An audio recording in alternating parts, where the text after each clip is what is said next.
How y'all doing this evening? Good. So, my name's John Klein, right there. I am from Potomac Urology, as you can see. And the date is January 16, 2008. So anyway, I'm talking today about BPH and treatments for BPH. I think you all saw the flyer about BPH, Rezum as a treatment for BPH. So I wanted to put together a short presentation about that, what BPH is, what the symptoms are, how it's diagnosed, how it is treated, what the treatment outcome is, just to get you familiar with things. And then after that, I'll be taking a lot of questions. So if you have questions about anything I've said, feel free to ask me questions at the end of the evening, of course. So the prostate, what is it? It is a gland that is between the bladder and the urethra here. The urethra passes right through the middle of the prostate when you pass urine. You can see it from the frontal view over there. The urethra goes right down through the middle of it. So you have to think of the prostate as a donut through which the urethra passes like a donut hole. When you are young, your prostate is a very thin donut with a very large donut hole. You urinate freely and everything goes quite well. As you get older, the donut gets baked a little bit. And it gets plumper and plumper, and that donut hole gets smaller and smaller. And you start to get problems passing the urine through that donut hole as the donut hole gets smaller. So with benign prostatic hyperplasia, BPH, as I'm sure you've heard before, it stands for benign prostatic hyperplasia, or not cancerous, benign, of the prostate. And hyperplasia just means growth. So growth of the prostate in a benign fashion. It's a localized enlargement of the prostate gland in adult men as they get older. So, well, like I said, prostate of a young man right here, large channel goes down right through the middle of it, barely even know it is there. The older you get, this outer part of the prostate stays exactly the same, this outer shell of the prostate. But the inner part of the prostate right here gets larger and larger. That's the part of the prostate which responds to testosterone. Now, everybody's got it if you're a guy. Over time, this testosterone causes that part to get bigger, and you can see over there on the picture on the right that prostate tissue in the middle gets bigger and starts to impinge on the urethra. And that's what causes those symptoms. So first off, how many people have it? And the answer is a lot of people have it. Yeah, a lot of hands already went up, but a lot of people have it. Men don't tend to like to talk about their health conditions very often. So I noticed that people tend to think that this is something they're suffering through alone. And some people do talk about it, some don't, but you're not alone. Every year you have just shy of 1 million men getting newly diagnosed with enlarged prostate, BPH, and urinary symptoms. And there are 12 million men in the U.S. already diagnosed with BPH. And that's probably an underestimate, to be honest. So between 51 and 60, there's historical data to show us that about 50% of men have some element of BPH. Now, if that was the case, and that number in the U.S. would be way more than 12 million people are diagnosed with BPH. The reason, if 50% of men between the ages of 51 and 60, and then even more, older than that, have some element of BPH, you'd think it'd be a lot more than 12 million men. The 12 million men are just those that seek care and have a formal diagnosis. So 50% when you hit 50, almost everybody, once you hit 80, has some element of BPH. Doesn't mean you're terribly symptomatic or you're having a terrible time, although some people do, but it means there's some urinary symptoms going on as a result of an enlarged prostate. So, if you say most people have these symptoms, what are the symptoms of BPH? The first is lower urinary tract symptoms, okay? That's the encompassing definition, meaning things associated with your lower urinary tract. Need to pee more frequently during the daytime, but also at nighttime. It may be both, but you notice it more at nighttime because at nighttime you got to wake up in order to pee. During the daytime you just got to walk 10 feet that way, so it doesn't bother you as much. Urgency to urinate, feeling normal one moment and then like flipping a switch. All of a sudden you got to go, and when you got to go, it is now. It's not, we'll wait to the end of the meeting. It's not, we'll wait until, 3 more exits down the road. It's that next exit, and it's, hold on, I got to get out of the meeting. Difficulty to start urination. So you're running for the bathroom.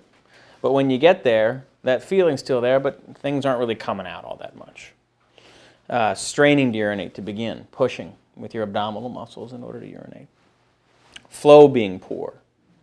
So you used to be able to write your name in the snow, not so much anymore. Dribbling after urination. So dribbling after urination happens to men with enlarged prostates as well. You think you're done, you're about to zip up and walk away, and then you're thinking, well, hold on a few more seconds, and you're waiting a few more minutes, and a few more minutes, and a few more minutes. Okay? And those are the common symptoms of it. So if you have those symptoms, is it BPH? And the answer is maybe. There's actually a couple of other different conditions which can also cause those symptoms. An overactive bladder, which happens commonly in diabetics, can also cause some of those symptoms. People who have issues with back problems, can also sometimes have nerve issues that can cause urinary symptoms. There's a whole host of reasons why you can have those symptoms. It's not always BPH. It's most often BPH, but it's not always BPH. So how do you diagnose it? Somebody comes in saying, I have these symptoms. I don't say, all right, let's just take you to the operating room. There's a way of figuring out whether treatment for the BPH, be that medicines, procedures, or surgery, is right for you, or whether we have to focus on something else. And so the methods that we have available to diagnose BPH. The first is questionnaires. Every single patient that sees me for the first time, and most of my patients that undergo follow-up visits, are tracked with a questionnaire called the International Prostate Symptom Score, IPSS. It's a series of questions where you ask, how many times a night do you get up to urinate? How often do you feel like you have urgency? How often do you feel like you have frequency? How often is your flow poor? How often do you have these symptoms? And you add up the amount of points you get for each of these symptoms. And that comes up with your actual score. And that's repeatable. Meaning if you're feeling worse in 6 months, that score will invariably be worse. If you're feeling better in 6 months, that score will be better. So it's a good method of tracking people for how their symptoms are going. After you start meds, after you do a procedure, all these different things. Prostate imaging, cystoscopy, and truss. So cystoscopy is a tiny camera that gets put through the urethra into or through the prostate and up in the bladder. And that checks for urethral problems, it checks for prostate enlargement and blockage, it checks for bladder problems including bladder cancer, bladder stones, other anatomical issues of the bladder.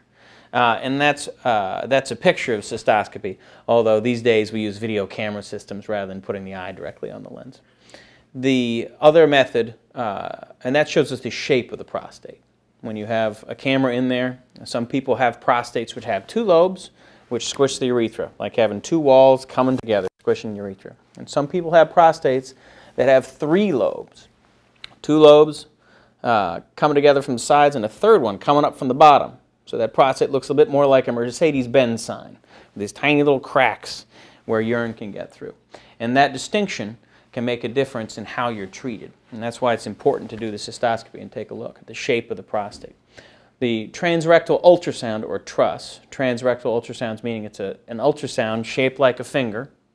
So you do basically a prostate exam with an ultrasound shaped like a finger that allows us not just to feel the prostate for lumps and bumps, which is what the finger exam is for, but also to scan the outside with the ultrasound and figure out a volume. How big is this prostate? Is it 30 cc's? Is it 80 cc's? Is it 200 cc's? Okay? And that tells you a lot about what treatment options might benefit you. Functionally, so we also do what's called a urine flow rate. All right? So sometimes the ultrasound says you're a little bit enlarged. The cystoscopy says you might be a little bit enlarged. But is this really the cause of your problems? Because you can have 2 things. You can have enlarged prostate and an overactive bladder. So we do functional testing, urinary flow rate. We have a testing equipment where you can go pee into a funnel and tells you how quick the urine comes out. The higher the flow, the less likely you are to be obstructed. So that's a simple, non-invasive way of saying, are you not obstructed or are you somewhat obstructed? And there's more complicated versions of that, such as a urodynamic test where we test bladder pressures in conjunction with the flow rate and gives us a little bit better sense of what's going on. But we usually start with this because this is just peeing into a funnel and it's relatively easy to do without any discomfort. That tells us a little bit. We check prostate size. That can be done by an exam, although our fingers are not good at estimating size. They're good at looking for lumps and bumps. They're not good at assessing size. And that's why I do an ultrasound on almost everybody that presents to my clinic for urinary symptoms. And then symptom severity is an excellent way of determining how much it bugs you. So we can say, yeah, you have a big prostate. It's obstructed when we do the cystoscopy. I mean, it's got this two lobes squishing together. The urine flows through this tiny space between them. But in reality, is it causing you a problem? And so when you do the tests and questionnaires, the International Prostate Symptom Score, if you have an International Prostate Symptom Score of greater than 8, you have moderate symptoms. Okay, you get up in the 20s and 30s and you have severe symptoms. That tells us not only are you having blockage, but this is causing issues that are bothering you. And that, of course, is the most important thing. If things are bothering you, we need to get you on some treatment that's going to make you feel better. So, what are the treatment options? We found out you got BPH. We found out most likely that's what's causing the problem. How do we help? So, there are tons of different treatments. Okay? Less invasive over here on the left, more invasive all the way on the right. So, the first thing, and the hallmark of initial treatment for BPH is called behavior modification, right? Fluid and diet changes. So if people have a major symptom from BPH of, well, I go every 2 hours at night and it's driving me crazy, but it doesn't bother me during the day, then oftentimes we will say drink as much as you want during the day, but after 6 o'clock at night, you kind of cut fluid off and see if that decreases the number of times you go throughout the night. It's simple. It doesn't have any side effects except maybe being thirsty in the morning. And it can work sometimes on a limited basis. The caffeine can also increase the frequency with which you have to urinate. Alcohol can also do those things. And since people tend to drink alcohol before they go to bed at night, that tends to make those symptoms worse in the evening. It's simple stuff. Kegel and bladder retraining can sometimes help as well in terms of people who have a lot of urgency, trying to hold off that urgency. It doesn't really fix the underlying problem. So what are the first line therapies? All right, the things we've had for years. BPH medications. Flomax, Rapaflo, Uroxetrol, a lot of medications with flow in the title. They're all largely the same. They will give you some improvement in your symptom score. They will make you feel somewhat better. They don't affect the risk of complications from BPH. So say your symptom score is 20 beforehand. It may bring you down to 15 or 10. However, it doesn't affect the progression, meaning that if every year your symptom score gets 2 points worse, starting one of those medications may bring you back down from 20 to 10, but the next year it's going to be 12, and the next year it's going to be 14, the next year it's going to be 16. And so it doesn't affect progression of BPH. Those Flomax medications, they work for a time, but they're usually not a permanent fix. There are second-line medications such as finasteride and dutasteride. These are testosterone conversion blockers. They affect the availability of a certain type of testosterone which works to grow the prostate. They do affect the progression of BPH. They are able to decrease that rate of rise in the symptom score. But they do have some bothersome sexual side effects which some men find quite bothersome.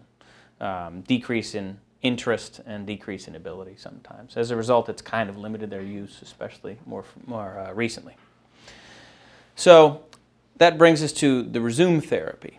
Now, the Rezum therapy is a procedural therapy as opposed to a medication. And so some people say, would you wait for the medications to fail first? And in some guys, they do. They say, you know what, I'd rather stay on the meds until it doesn't work anymore. However, the medications do have those sexual side effects. In the case of the Flomax and those type of things, it impedes the ability to ejaculate when you have an orgasm. Some guys really don't like that. It can cause people to be very dizzy sometimes, and people who have lower blood pressures starting the Flomax can cause you to get quite dizzy when you stand up from sitting. You get that kind of wobbly feeling. People don't like it. When that's the case, that's basically option 1B, that they can consider Rezum as an alternative without those side effects that can be durable without the need for further medications. And I've experienced it in all the different ways. I've had some people that were on the medications for years and they say, you know what, it was working great for a while, now it's just not cutting it anymore. Should we step up to the plate and do something different? And I say, if it's bothering you, that's when we step up to the plate and do something different. Either side effects bothering you or symptoms bothering you. And so then they progress to Rezum. So everybody gets a trial of those medications. Sometimes those trials are short, about 2 weeks. If it doesn't work, or if they get those side effects and go, I really didn't like it, and then they progress on to other things, other procedures, the Rezum, things like that. But everybody tries those meds, at least for a short time. Some like them, some don't. You move on to other therapies. The Rezum therapy, like I said, option 1B. It is an outpatient procedure in the office, relatively short, doesn't have those side effects. You get a greater degree of symptom relief than you usually would with those medications, which is to say 50 to 70% reduction in urinary symptoms. So second-line therapies, microwave conductive radiofrequency, microwave therapy and conductive radiofrequency therapy are second-line therapies. To put it shortly and briefly, they just don't work as well as the Rezum therapy doesn't. In terms of flow data, especially the microwave, it just doesn't cut it. It can relieve some of those symptoms, but it doesn't increase that ability to actually empty the bladder. And so it's being used less and less. Implants, prostatic implants, which are which is a procedure where you take a telescope and you fire stitches through the prostate to kind of tack it away and open up that prostate. It does work. However, like I said, we have those different anatomical configurations. It works in those people who have the 2 lobes to pull those away, but in a more common configuration of the 3 lobes, it can pull the 2 lobes away, but the 3rd lobe just ends up taking most of that space. So it's contraindicated there. And that's why it's often a second-line therapy, because the majority of my patients in my practice that have issues tend to have at least some of that 3rd lobe there. Surgical procedures are the most invasive. Those are lasers. I do laser enucleation of the prostate. Okay? And that's where I basically, if you think of the donut as kind of a glaze layer on the outside, and then the meat of the donut on the inside, and the hole in the middle, a laser enucleation of the prostate is where I carve down through the donut to the glaze layer, and then remove everything, the meat of the donut, and leave that glaze layer in place. So you're leaving that fibrous outer part of the prostate intact to avoid side effects, but removing the rest. And that works great. It takes away urinary symptoms almost completely, but it has, just like the medications, the retrograde ejaculation in almost everybody, and has rare but real incidence of incontinence. And so that's why that's a surgical procedure, which is a therapy which is usually reserved for failure of medications or outpatient procedures. So that's kind of the treatment options as I see them. So, what makes Rezum a little bit different? Okay, I kind of went through it briefly here, but essentially, it can be considered a procedural therapy which takes the place of medications instead of taking the place of surgery. That people who are on therapies that they're not particularly happy with, but don't want to progress to major surgery, this is an excellent option for people in that space. And there's a lot of people in that space where, you know, I really don't like the meds all that much, but man, I don't want to go to the hospital and stay overnight and get an actual surgery with full anesthetic and all these different things. It just makes me concerned. I'm not ready for that. This is an excellent option for those in the middle. So essentially the way the Rezum therapy works is telescope goes in the bladder, a needle comes out of that telescope.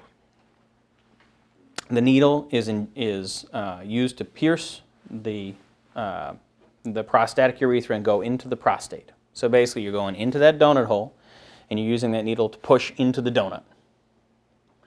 And then that needle is used to inject steam. It's generated from water, it's piped through that needle and into the prostate, and that steam goes in there and it essentially kills a few of the prostate cells. A controlled amount of that prostate tissue is killed each time. It's an exact injection of exactly the same amount of steam each time, which results in about 2-centimeter ball of prostate tissue that ends up getting killed. And then that tissue fades away in time, and that opens the channel. Rezum uses the natural energy stored in water vapor, or steam. It is a safe and effective treatment available to relieve symptoms associated with benign prostatic hyperplasia, or BPH.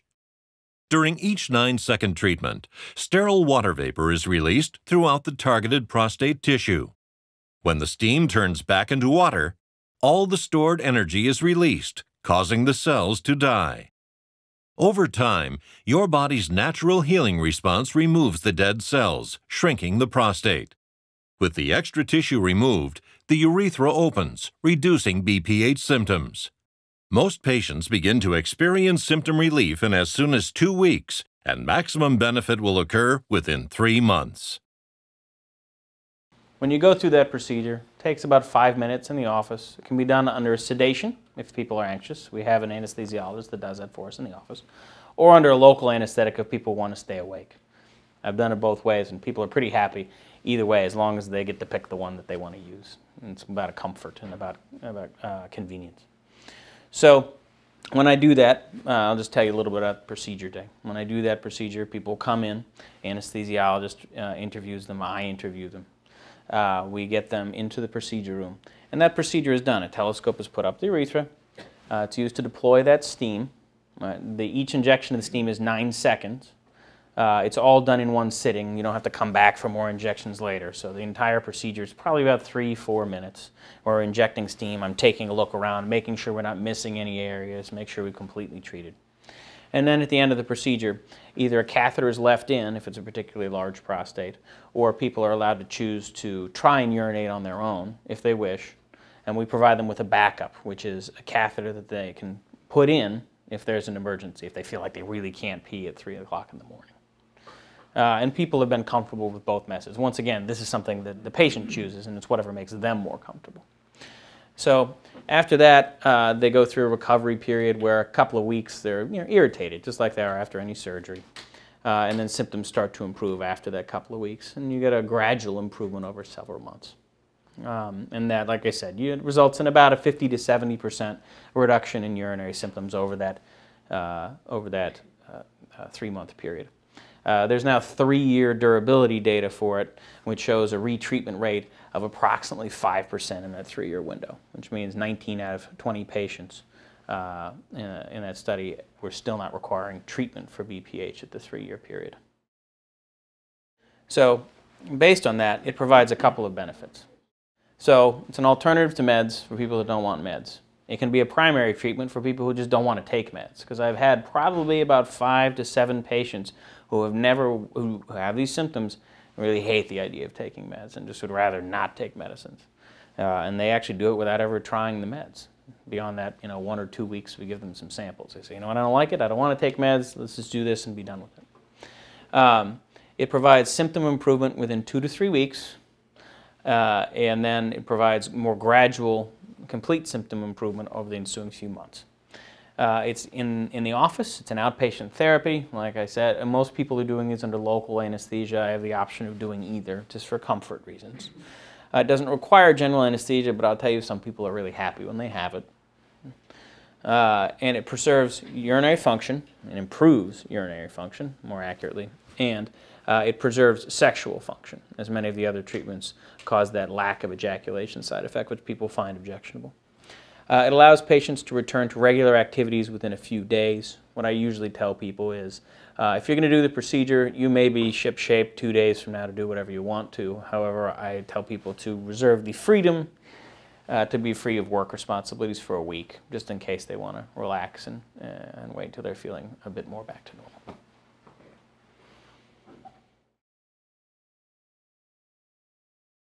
So this is a patient who had Rezum, is kind of sharing his experience. You need to know where every bathroom is within a 5-mile radius of wherever you are. I remember there was a time when we were in Spain, and the people we were traveling with were saying, he's always going to find the bathroom. And I always had to. I had pretty well was resigned to the fact that I would have to take medication forever. Well, first of all, it was really expensive. Even though I have Medicare Part D, it still was an expensive thing. Plus, it makes you dizzy, and I'm not so sure I wanted all of that stuff in my body. And so then I made an appointment and said, I've read your brochure, and I'd like to consider this. So had a conference with the physician. And, he didn't push me at all. He said, I want you to think about this. And so, you know, I did that, went home. I talked about it with my wife, and I said, I don't see where this is going to lay me up. You know, this should be something that's going to work really pretty well for me. And so I went back to the doctor, made an appointment, and you know, I don't think I was at the clinic for more than an hour. It didn't hurt. It felt weird, but it didn't hurt. I first started feeling relief from the symptoms probably 3 weeks after the surgery, because I had to gradually get off of the Flomax and start taking those pills every other day because you just can't stop with those for 2 weeks. And the Avodart, my urologist said, take it until it's gone. So when it was gone, I was free. Since my Rezum procedure, I've been able to be free of having to know where the bathroom is right away. I don't have to take pills, and I don't have to pay for them. When I do get up at night, which is about once a night, and I think that's pretty normal, I'm not dizzy. I don't feel like I have to hold on to something. It just kind of really works beautifully. And there have been no side effects. My God, to have the freedom. This is really what has been the end result, is freedom. Freedom is a big thing. I would really say this sets you free. And when you're 75, like I am, that becomes a really important issue. I would say to my friends, and have, about the procedure, it's easy. And if you're thinking about it, do it. It gives you the freedom that you never thought you would have again.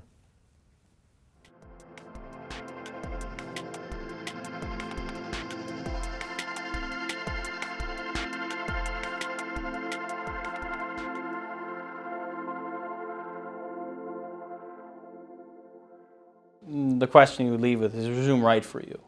And I would expand that to include any procedural therapy. Is that right for you? Rezum is just the least invasive version of procedural therapy, but do you need to step it up and go beyond medications?